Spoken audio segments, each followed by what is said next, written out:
And we are back with another episode of the Hockey Princess podcast. I'm your host, the Hockey Princess. We have Crusty Old Guy once again. Guys, just as a reminder, make sure to hit that like and subscribe on either Spotify, Apple Podcasts, Amazon Music, YouTube, however you watch or listen to us ramble on a weekly basis. If you are going to a game this season, literally any hockey game at all, doesn't have to be in Chicago, doesn't have to be in the NHL. Please wait for the whistle. Do not get up while the puck's in play. And to the folks behind us at the Philly game last week, shout out to you. Y'all were great.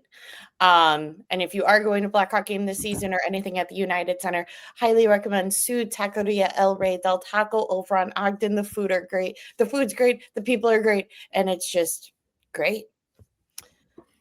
Great. How you feeling, Christy? The holidays are over. Winter's back. Yeah, I feel pretty good. Feel pretty good. No feeling complaints. Good. Couple of things in the NHL world. First and foremost, guys, we get to go to Detroit this week because Patrick Kane is back. Some people wondered when he would come back, if it would be for a while. Would he ever come back? But I had faith because Showtime was not going to miss a New Year's Eve spectacular between the Detroit Red Wings and your Winnipeg Jets, or as I like to refer to it as, the reunion of what Kyle Davidson took away from me. So I will be there. Krusty will be there. I know there's a lot of Blackhawk fans that are going out to that game. It's going to be absolutely great. But yeah, Showtime is back, and that's just a fantastic thing to hear. Other big injury is Peter Kuchikov for the Carolina Hurricanes is out for projected the rest of the season. I think it definitely now more than ever bodes well in their favor that the Busey kid has been doing well for the Hurricanes, but still definitely a piece missing for them. Yes, but the Busey kid has been their go-to now, so. But like any young goaltenders, they can easily just all go away. So exactly. Oh look, yeah, you got your 88 hat on, Krusty. I have the 88 hat on. Sure, I know what's happening. I'm stuck here in my FR clothing in case I light myself on fire out here. This FR clothing will stop burning. So I've got that going for me. Did you want to talk about the Barzal hit at all? It was nice to see, more of the camaraderie that we once had at the beginning of the year. Good on the Islanders for sticking up for the kid. I don't have too much because, unfortunately, at the end of the day, I'm still a pretty decent Mason Marchment fan. But it was nice to see, the collective kind of grouping together after the hit on the kid. Yeah, I'd like to know if Marchman played the rest of the game. I don't know if you know. I guess I can look up for minutes, but it certainly looked like he was dead. And again, I am not a proponent of using your stick as a weapon.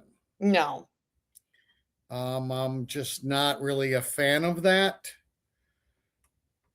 With that being said, the guy had like 19 minutes. Okay, so he was fine, but he seemed like he would never walk again. So he did a Skinner thing. I don't know who was wearing the A for the Islanders that just kind of skated past him. I would have liked to have been dealt with right there. I understand who Matthew Barzal is and who Mason Marchman is. So I understand why Barzal decided, I'm not dropping my gloves. No, and he did not tomahawk to the head or anything. He went basically to the skate.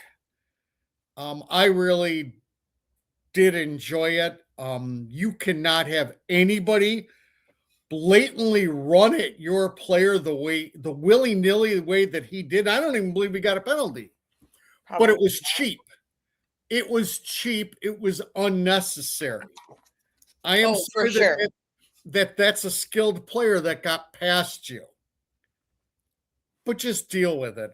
So yeah, I just saw that today. So again, I don't like the use of the stick, but No. I get where Barzell was That's coming from. that's a very Corey Perry mentality Yeah. to use the stick as a weapon.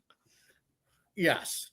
So, and I believe that got him 5 in a game. So, hey, what can you do?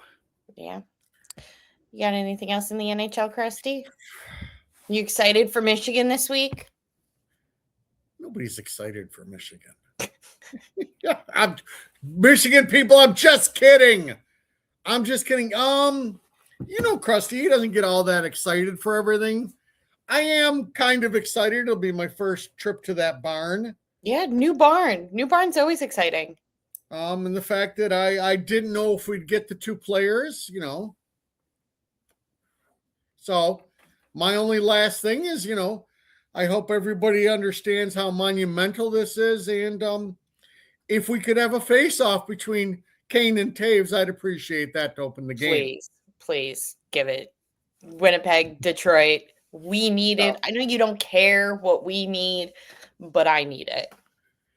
no, I don't think they care, and that will be a very weird game. Yeah. I rarely am watching hockey when I have no skin in the game. So, It'll be a fun 60 minutes. it should be a fun 60 minutes, yeah. We're gonna get some moss spaghetti, so all's right with the world. Yep. Yeah, I don't think I have anything else on the NHL. I know you've got a lot of World Juniors to talk about and some other prospects. Guys, be glad that you're not Krusty Old Guy, because Krusty's just been getting spammed with my World Juniors thoughts for the past couple of days. Because I think I'm watched all but like 2, maybe. I think. And I really which is going to lead us to some World Junior talk. Guys, it's so feisty this year. I mean, I know it's feisty every year, but it seems extra feisty this year. Really not complaining. Before we dive into it, I'm happy to hear that Hudson is doing okay. They haven't announced if he is going to be playing for the rest of the championship. I would imagine that he isn't, but he was discharged from the hospital and is doing okay. And so glad to hear that, because that was definitely scary and a freak accident. And you don't want to see really any kid whatsoever go down like that. Correct. No, you want everybody healthy. Yeah. With that being said, let's get into World Juniors. So just as a reminder, friends, Blackhawks have prospects in 3 different countries. We've got Anton Frandell with Sweden. We've got Vaclav Nistrashel in Czechia. And then AJ Spelisi playing for USA. He made the cut. Yay. First off, Sweden. Gosh, Sweden looks scary. I love it. I love it for Frandell. I love it for that team. They look scary. They look very, very good. I'm excited for the next couple of days when they start playing more games against the other components of the Big Four, because not to, put a diss on Germany or Latvia or Switzerland or Denmark, but, there's definitely a different caliber of hockey between those countries and like Sweden, Finland, Canada, and US. I'm very intrigued to see how they do against bigger clubs, but right now I keep saying it, they're a little scary. They're just finding this magical ability to have no one around them at all times.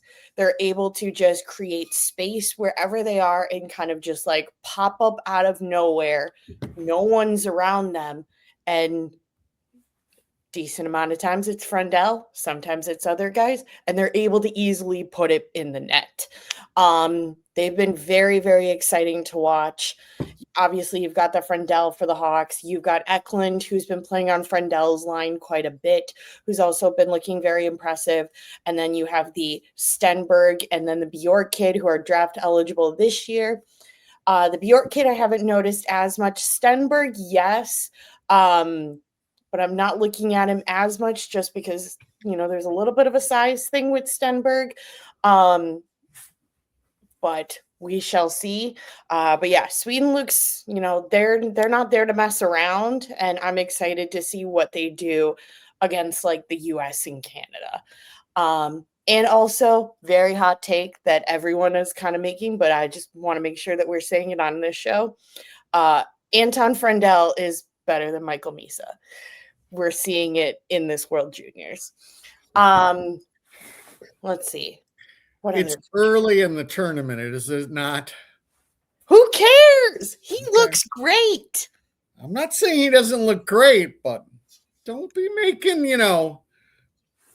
statements without the tourney finishing off. No, I'll make the statement now. I'll make the statement now comfortably. Finland looks really feisty. I mean, they looked good, but then, they just lost to Czechia right now, which is another team that I think is not one to mess around with for this World Juniors. Obviously, you've got Rempinen in net, who is their goaltender last year, who's been playing fairly well. You've got the Suvanto kid, who is a 6'3" centerman that is draft eligible this year, which, yes, there's other guys, but I hear 6'3" centerman, and that always sounds appealing.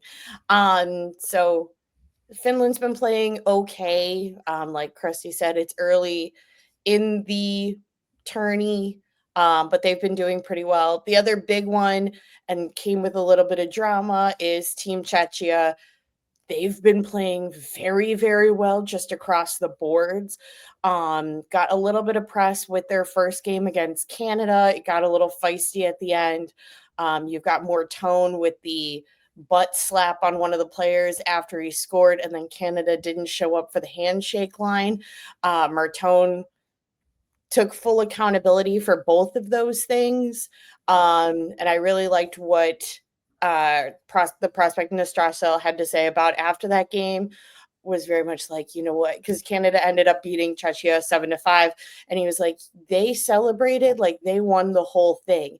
And I think that's just a credit to how much we've gotten better, because a couple of years ago we would have gotten blown out by Canada 5-1. So it just shows how much we've gotten better, that they need to celebrate this much for beating us in the first game of the tourney. And it was that first game was very exciting. Another big thing with Czechia is you have one of the top point scorers right now, Tomáš Galvis, is, I believe, draft year +1 or draft year +2, and he's leading the World Juniors right now in terms of points. So he's definitely caught a bunch of people's eyes just based on his point production for this tourney, and the fact that he is not associated with a team. Other big one is Team USA. They're stacked, similar to Canada. Team USA and Team Canada, they're stacked. They know it. They'll be going to a medal round at a point unless everything crashes and burns.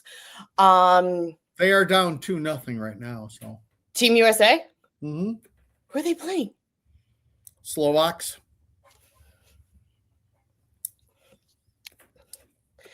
Well, maybe I just gave them bad luck right now, but I think you did. Maybe. But yeah, those are kind of been the bigger things with World Juniors so far. It's been very exciting. All of it has been very, very exciting. Yeah, Krusty, you got anything? I have not watched a lick of it. That's lame. That's poor podcasting on your part, Krusty. Well, yeah, could be. Krusty's got a lot of things going on in his world. There's a lot happening. I've got a downloading things on the new computer if I want to watch it. So I think Krusty might wait until the medal round. Mm. See whenever that starts. I'm still an NHL guy, so I've seen, I've heard that all of our people are unbelievable and we're going all the way. They have done very well. Yes, they have done very well. So I keep telling people, I'm like, Anton Frendel is a machine. I have nothing to add. I'm sorry. Please don't fire me. All right. Anyway, well, that's World Juniors. I think by the time we drop our next one, it'll have wrapped up or close to wrapping up. Really? Well, when's the medal games? You're the World Junior. It ends on the 5th, it looks like. Yeah, we will have recorded by then. Probably not. So, Krusty, I'm going to make you do something that you're not going to want to do. What? Give me your top 3 predictions right now. For what? Gold, silver, bronze. What? Hold on. Let me see. Let me think about it for a second. Yeah. Let me first find all the teams. Yeah. If you can't tell, guys, where my allegiance lies, it is with the Lionhead. So. And also, Petteri Rempinen's pad setup has got to be one of the nicest goalie setups I've seen.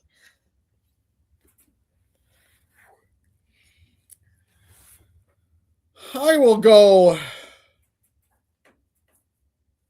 Sweden, Canada, US. You think the three-peat's over? I believe the three-peat is over. I hope not. But I know Team Sweden is looked awfully good, and they seem to be the one team that seems pretty good about making sure everybody keeps the puck out of the net. So what did you have? Sweden, Canada, US? Yeah, I believe it'll be a Sweden-Canada final. And then the U.S. will decide to show up for the bronze game and get bronze. How's that? But there's only 4 teams that make the medal round, correct? Right. Okay. So. I don't think it's going to happen, but I really can't go against it. Maybe, as much as I do love them.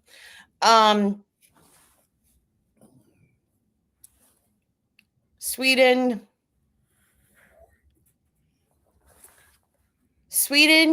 U.S., Czechia. Sweden, U.S., and Czechia. Yeah. So then you would say Team Finland does not make the medal round. I think they make it to the bronze. So Canada doesn't make the medal round? No, I think Canada's all smoke and mirrors. I think you're letting your ego go a little too far there, hockey princess. That's okay. Because, I believe it's the top 2 that make it, right? So it'll be interesting. You can't. Well, you'll have 2 teams for the gold medal game and then 2 teams for the bronze. So 4 make it to the medal round. Correct. Yeah. So, and there's. No, I think Canada gets smoked. I mean, there's 3 teams in each one that you consider strong. U.S., right. Sweden, and Slovakia, right? Yeah. And then Finland, the Czechs, and Canada. So one doesn't make it. Yeah. And you're saying it's Canada. I can't see that happening. You listed 6. Right, but that's from each side. 2 teams come from each side. Right. I say Canada and the Slovaks don't make it. Okay.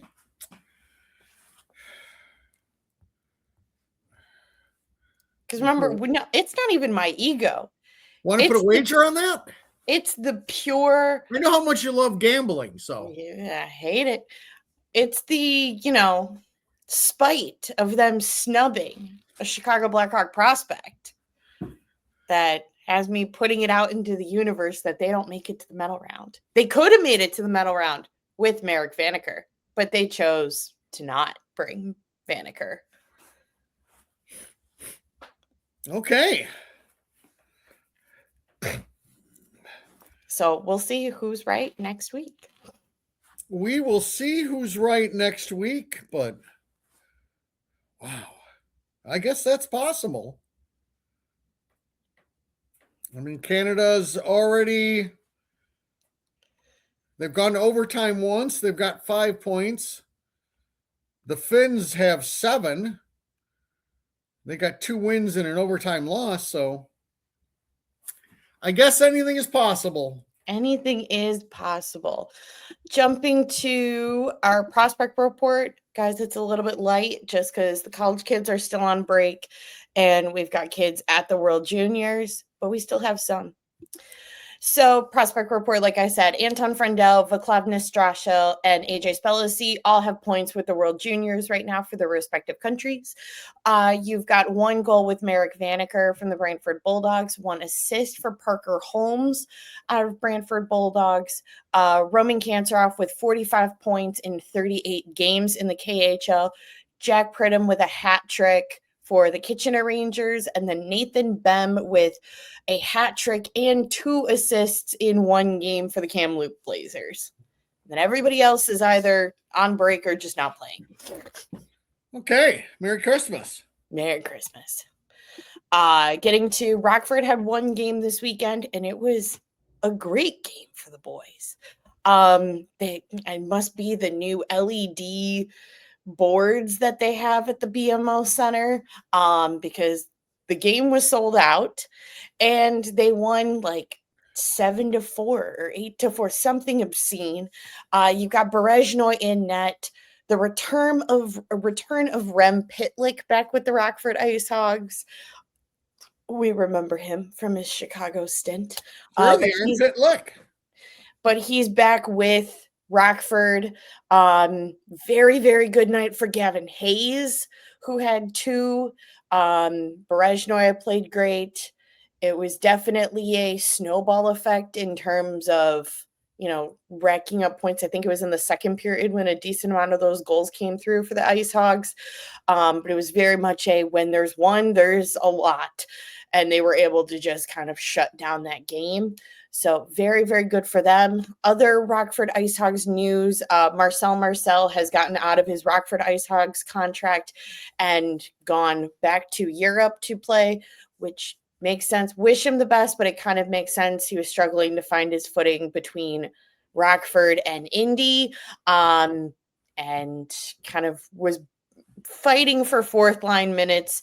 And you figure, if this is what I'm getting here, I'd rather be home, or just in a place where you're going to get paid more and get more ice time. Yeah, and you're more in tune with everything. So yeah, I get that.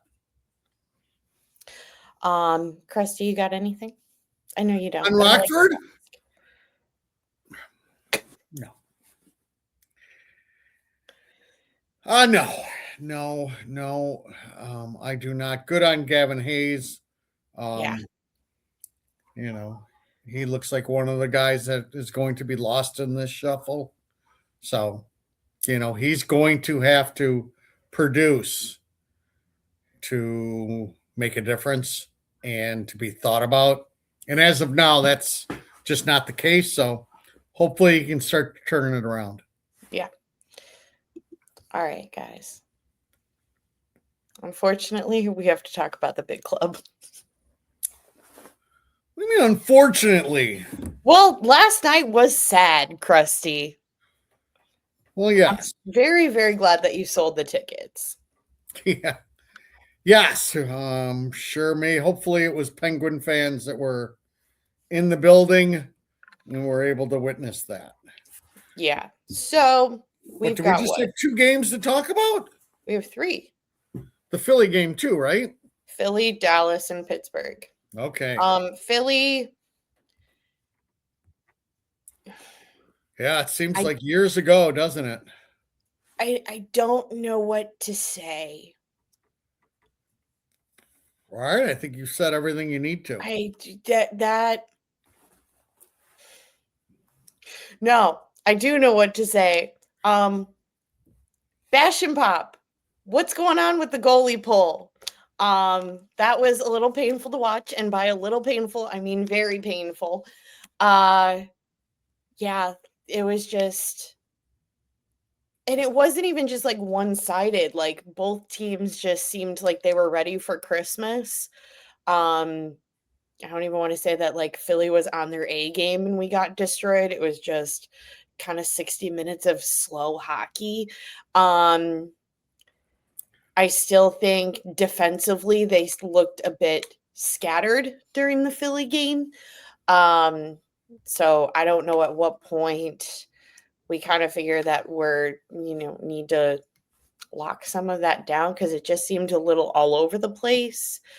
Um, but yeah, aside from that, I will say mad props to Ayrson in net for Philly. I thought he played a very great game, but yeah, that's really all I got on Philly. Do you have anything, Christy? Um, Not really. Yeah, I think you're right on with the statement. It looked like they were both ready to get on break. Um, just not a ton of grade A chances. Erickson looked okay. We made him look really good, but did he really have to play out of his mind? No, not even close. Um, it's just they were manhandled a little bit, and then they fought back a little, but at the end of the day, you never thought they were in it. And there's somewhat struggles without the beacon of hope on this team, I think there's a and lot of that's struggles without the beacon of hope. and that's more of the fact that this isn't a great team 5-on-5. No. This is a very good penalty killing team, and this is a very good power play team, but having him off the power play, it looks pretty disjointed now. The way they've tried to fill that is every time they can pass to Lardass, they pass to Lardass, and Poor Nick Lardis. that does not get it done. You have to show a threat from someplace else to set up those one timers. So, yeah, it just was what it was. They didn't play awful. They didn't play good either. So, what can you do? Yeah. Um, and I will give credit, even though I've been vocal about not being the biggest fan of the kid line that they've been trotting out recently. I will give mad credit to Nick Lardis, not only coming up from the AHL to the NHL, but essentially being like, okay, you're filling Connor Bedard's shoes in your call up to the NHL has got to be a very daunting thing. And I think you can definitely see that the kids, the effort is there. And so I do want to give props to Lardis for just doing what he has been doing coming up in this like kind of wacky position. Yeah, I mean, for him, you're now on a team with not a lot of goal scorers Right. because you really only have two, and one of them was taken away. I still consider Ryan Donato a goal scorer. If at the very least, he's a shooter. He's one of the few people on this team you do not need to worry and yell for him to shoot the puck. He will shoot the puck. So I mean, there's that little bit that what else can you do? There's not really. I mean, Right. Albert Moore is not a goal scorer. Ryan Green is more of a playmaker and a post hitter, and he needs to start correcting that. And they need to start plopping in instead of plopping out. True. So yeah, the kid line's the kid line. They pass an eye test with accomplishing nothing.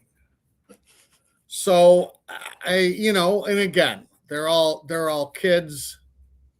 So, oh well. Yeah. Now we've got Dallas, which I called you right after because I don't know how that happened. Guys, we beat Dallas. And I know Um, it was in a shootout, but 2 points is 2 points.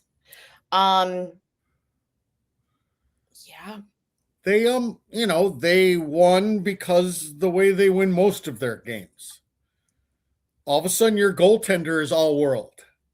yes. And to everyone last week that was saying that Arvid Soderblom's the problem, clearly we've learned anything from this Dallas game and even from this Pittsburgh game a little bit.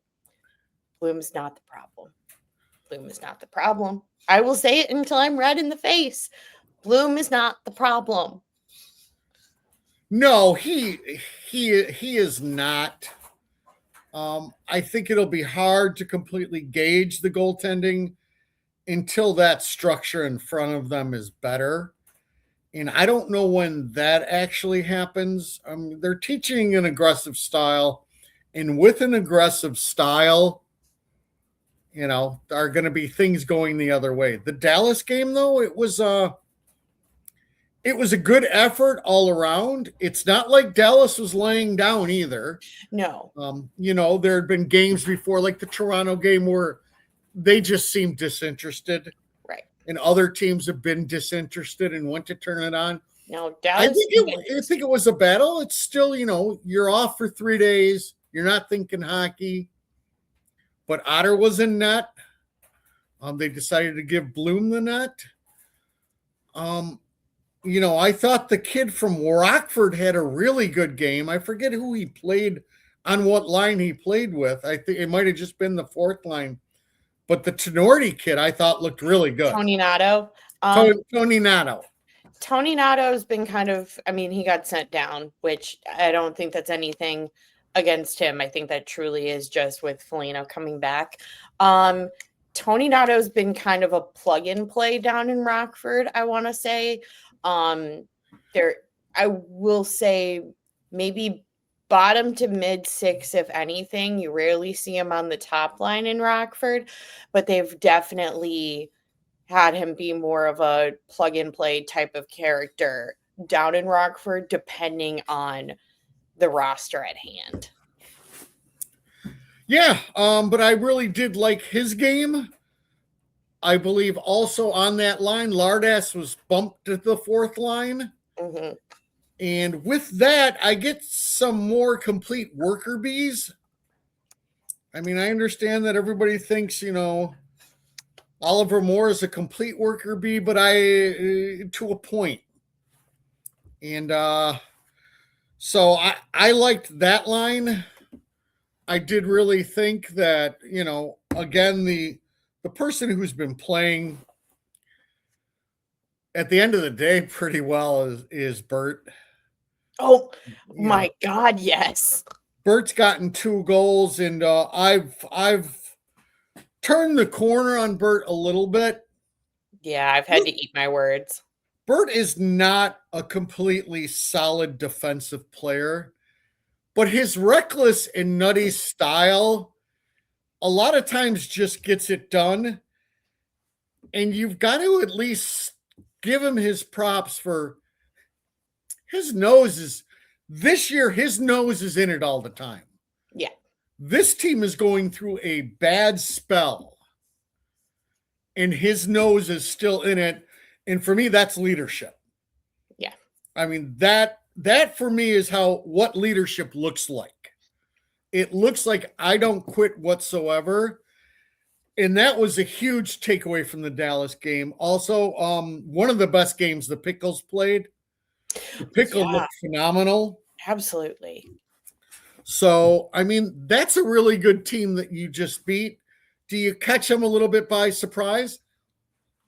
A little bit, but not a lot. All of their top guys are trotted out there. It's not like they played awful. You played them pretty strong. Yeah. So, I didn't have a problem with it. I thought Landon Slaggard has played real well. Yeah. He is, Mickey Mouse is off, playing with the baby. And so he is up on that checking line. So and Dallas decided they wanted that matchup, and they got the Moose a good amount of the time.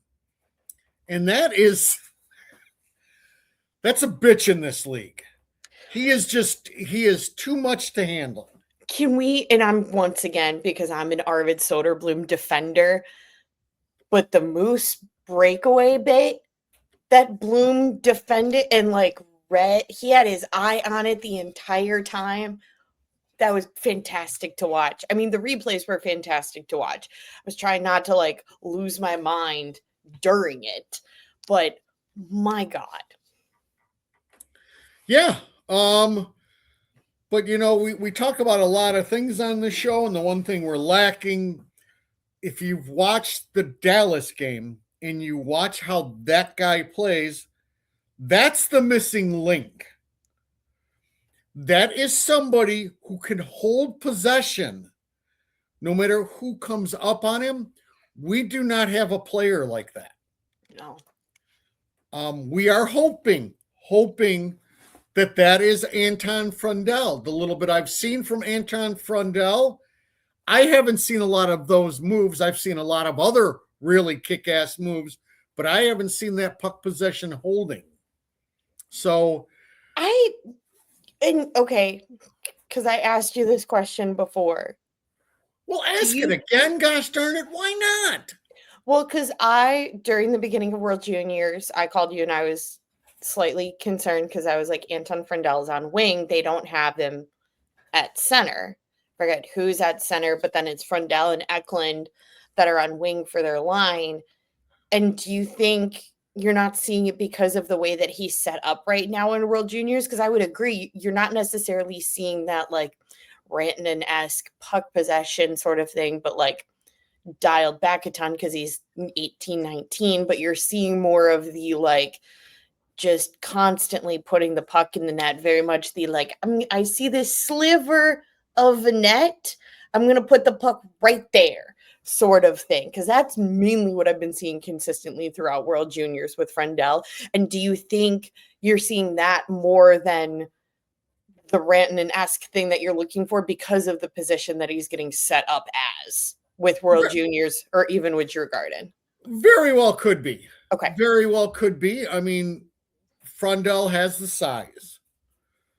Again, to start to play that way, you're talking about 24 years old. He's a child. Yeah. Everybody else on the Hawks, that whole group, they're all children. It's just you haven't matured physically enough to hold the puck like that.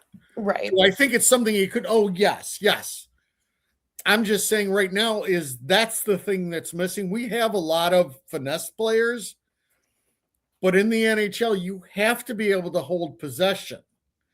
And that's where we're lacking. Yeah, I think it could be Frundell. Frundell's played a lot of wing in Sweden, if I'm not mistaken. No, you're right. So I think you maybe just say, hey, why don't we just keep him on the wing? Obviously, they see something with his goal-scoring ability to be like, maybe I'd like him to cheat a little bit more because he's a goal scorer. So, no, it's nothing that I concern myself thinking, oh, that might not. I'm sure that will be part of his game as he gets older. So, love it. But I just wanted to point out to your listeners that that's the key. You need 2 or 3 of those guys. You can look around the league. Andres Lee, who never lights it up, but is just a big body. The other guy who was with the Islanders, who's now in Colorado, another big centerman. They're just, you need to have that. They won't be flashy, but it's just important for puck possession. So I was impressed the way they defended, though. As I said, I really thought Slags had a good game too. Oh, for sure. But at the end of the day, that's a Goldie win. No doubt about it. I mean, shootouts are quite literally goalie wins. Right. But, I mean, the Dick was a +3. And, again, he saw a lot of and Slag was a +2, and I they thought swept. Dickinson looked great during the Dallas game. Yeah, well, you play against the team that drafted you, and you spent a good amount of time with you. There's always a little extra juice. Um, Again, this is the way it is with this team. Things will look bad when you get average goaltending. Mm-hmm. And in order to compete, both of those goaltenders need to stand on their head. So, and then, a great shootout goal for the lard ass. Yeah. So, that looked really good. And I forgot who scored the other shootout one. Tavo didn't. Right. Was it Donato, maybe? Probably. Can't remember. Let's see if we can't figure that out. I wonder if there's a way to look up the shootout. There isn't. Nothing that I can look up right away. All right, then we won't talk about it. And maybe. And I know this is going to ruffle some feathers because a lot of people are hating this prospect right now just because he's injured this year. But there's the potential of a nice 6'2" centerman that could go to Rockford next year. Should be interesting. See if one Sasha could be that bigger body. Yeah, Sasha has the ability. Sasha needs to learn the game a little bit more. Sasha's going to bring your edge, though, also, which is very important. Yeah. So again, it's a possibility. It's all about how everything fits together. Yeah. I mean, we've got a good group of shiny pieces. If NASCAR can become more of an offensive threat, that would be huge.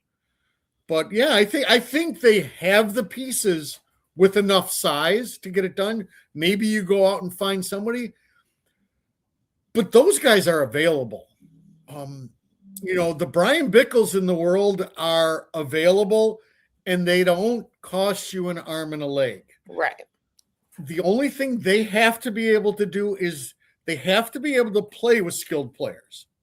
Yeah. And not look like, so that's, they can't, if they're just like a Lafferty who plays a straight line game all the time, it's difficult to play with high end talent.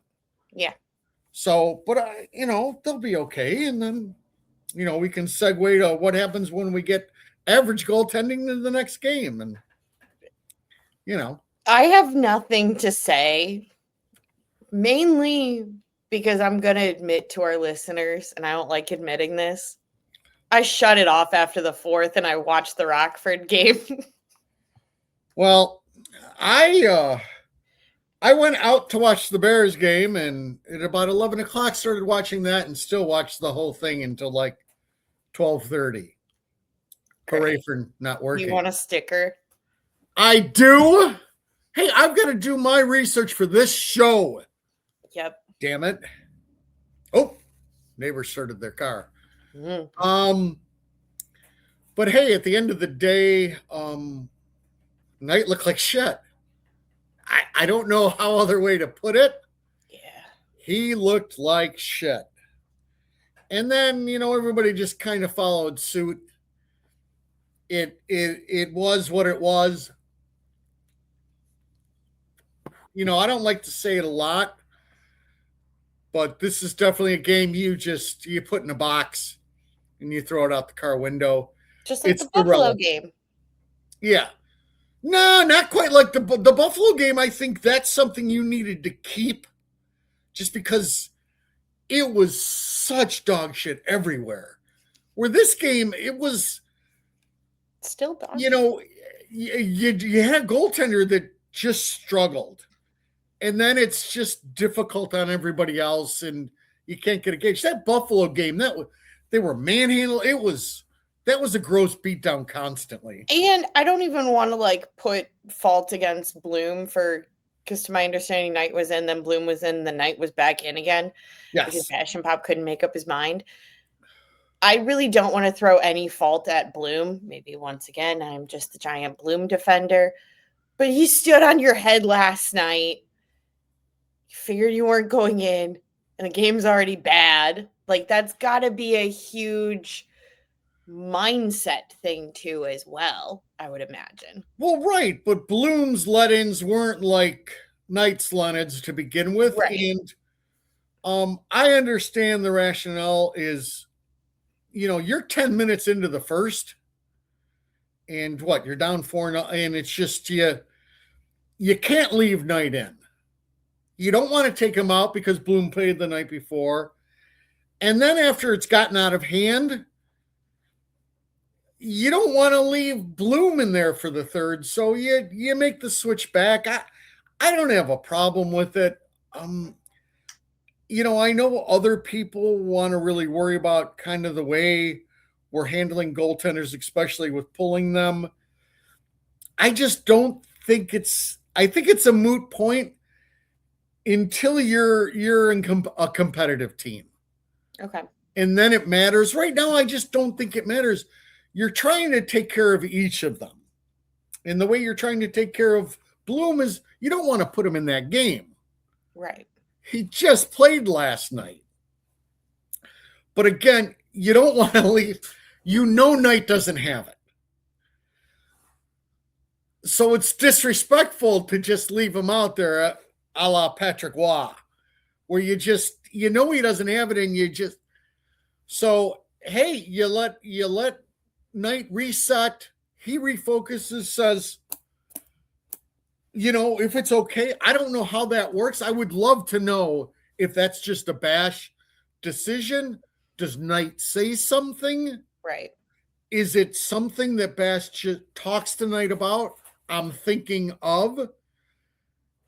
These are questions I would like all these people with the little press things ask.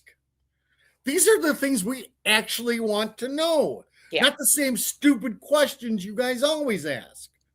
So if somebody could get that for me. After Krusty's called them stupid. Yes, after I've done really bad ways of why would you do shit for me after I act like an ass. Okay, yeah. Okay, Krusty, be quiet now. Yeah, that's no way to get anything done. Nope. But it was just one of those games. Nobody looked really good. Again, the kid line looks okay. They played against the other kid line. And that kid we saw in Calgary 2 or 3 years ago, he's got some skill. We saw that in Calgary that he had skill. And again, Kendall had skill at 16. Yeah, and again, that over worry about size. Size isn't that important. And Krusty will tell you this. And then come any prospect conversation will complain if anybody is 6 foot and under. Right, but you can't have a team. Right, but you can't say that it doesn't matter. And then you're like, oh, but I don't want this kid because he's 2 inches shorter than what I'd like. Yes, I can. I'm allowed to do whatever I want. This is America. Yes, occasionally, again, I would have not had a problem with them drafting him had he slid. We love Kendall. That's a very talented kid who, again, the smaller guys can be protected. It's just you need some beef also, and if you think you're just going to get it in the 4th and 5th round, that's not going to happen. So, but again, these are problems to worry about later. But yes, I want a little bit more size. I'd like to not constantly worry about skating. Yeah. Because Mark Stone can't skate very well, and he seems to be a very good hockey player. There's a lot of players that don't skate the greatest that are pretty good hockey players. You need a mixed flow. So, that's all I got out of it. Again, it's a game that we just throw away. And I'm not a firm believer in doing that a lot, but yeah, last night's game, just, what can you do? Yeah. And, we're not very good at back-to-backs. No, we're really not good at back-to-backs, but we have 4 games this week. The Islanders, got Dallas, got Washington, got Vegas. Should be entertaining. Did you have any interviews for the Monday No, it was just preview? me. It Just was you? just I was it's just unsure. me That's because why I our Caps enthusiast is going to come on the following week because we play Washington this week and then the following week. So since they're still out of town, we're going to have them come on when they get back into town. Oh, out of town. Come on. I Yeah. expect more. Okay. Okay, yeah, I was just curious.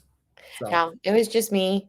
So it should be let's try to get some points out of this week. Some points. I'm not even going to say win, just some points. Points would be good. And if we yeah, could beat Vegas, even better. yeah, well, I think everybody's more concerned about news. So we were told we'd have an update after the first, right? So And it's not the first, so nobody needs to freak out. But no. Connor Bedard is skating, and Frank Nazar has moved on to more solid foods. That is And our update. did they state what was it? A broken jaw, a broken cheek? Jaw. Jaw. Okay. Huh. And again, that's something you can come back and play with after a couple weeks sometimes, but at no point in time should any of these players be rushed back. Absolutely There not. is there is no Absolutely not. there is no need for that. We can start discussing that kind of stuff maybe in 3 years Yep. when games matter and this and that. But for right now, that's got to be bloody awful, man. Oh, whew. So hooray for solid foods. Yeah. Hooray for solid foods. Yeah. Krusty, got anything else for this week? Our final one of 2025. No, just this has been always a lot of fun. So thank you for having me on, Hockey Princess. So yeah, guys, this will drop early on Tuesday. So we'll have, I know what you're thinking. We'll have a bigger gap because this will come out Tuesday and then we won't have a regular episode until next Thursday. But fear not. Because we'll still have our Monday preview next week. And then next Tuesday, we will have a lovely bonus episode. We're going to have Bree and Sarah back on because if you're like me and you mentally are still at the cottage, that is heated rivalry, then come join us because the girls are going to come on. We're going to talk books. We're going to talk the show. We're going to talk everything great about this book series and TV show that we love. And Krusty is going to be kicked out of that discussion. Sorry, Krusty. Yeah, because Krusty doesn't know any of that, and this is a wackier time for us to be on a complete normal schedule. So we apologize, but you know, Krusty does have a life outside of hockey. No, he doesn't, guys. He does. To you. It's not much, but he does. All right, friends. Well, that is all. So, like I said, this will come out Tuesday. We'll have our regular Monday preview next Monday. We'll have the bonus episode with Sarah and Bree talking all things heated rivalry on Tuesday. And then we will be back for our normal spiel on next Thursday. Just as a reminder, folks, make sure to hit that like and subscribe on either Spotify, Apple Podcasts, Amazon Music, YouTube, however you watch or listen to us ramble on a weekly basis. If you are going to a game this season, any game at all, any hockey game at all, please wait for the whistle. Do not get up all the pucks in play. And if you are going to a Blackhawk game or anything at the United Center, highly recommend Su Taqueria El Rey del Taco over on Ashland. The food is great. The people are great. It's all great. That is all. And we will talk at you guys next week.